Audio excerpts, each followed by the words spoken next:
The house was built on originally 100 acres of land, which was given to Solomon Goffe by his father. Solomon is from Wethersfield, and he built his house, his portion of the house, I should say, modeling it after his grandfather's, which is still up in Rocky Hill, or South Parlor, as we call it.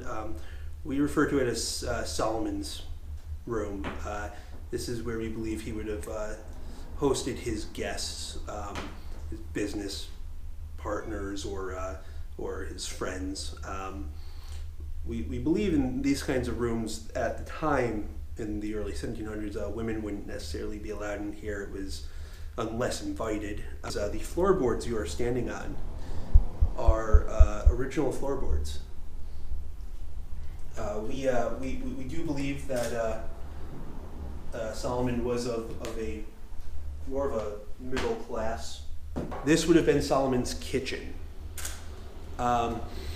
We believe there would have been some kind of a wall there adding a storage room along with stairwell down to the basement.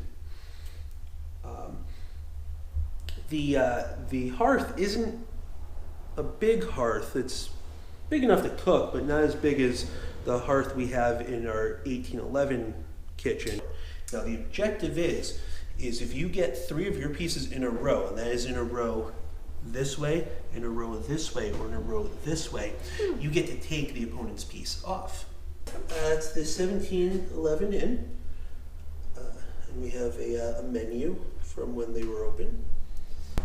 So this room here, we believe this is where the lady of the house would have had her guests.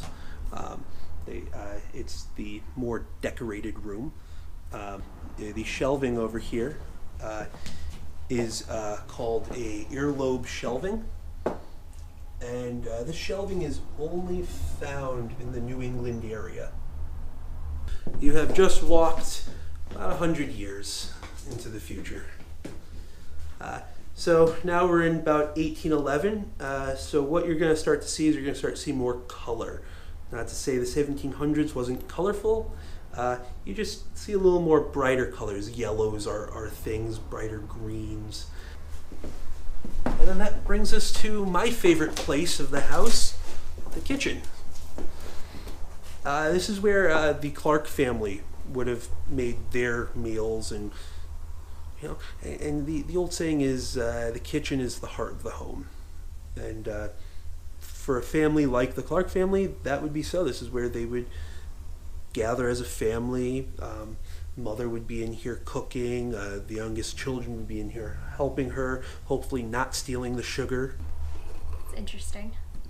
A lot of times Mother would have the children do this for her. The thing about the museum is everything in the house, well, 95% of it is all reproductions. So we get to use it. We use it, you get to handle it, and you get to learn a little differently, more of a hands-on learning.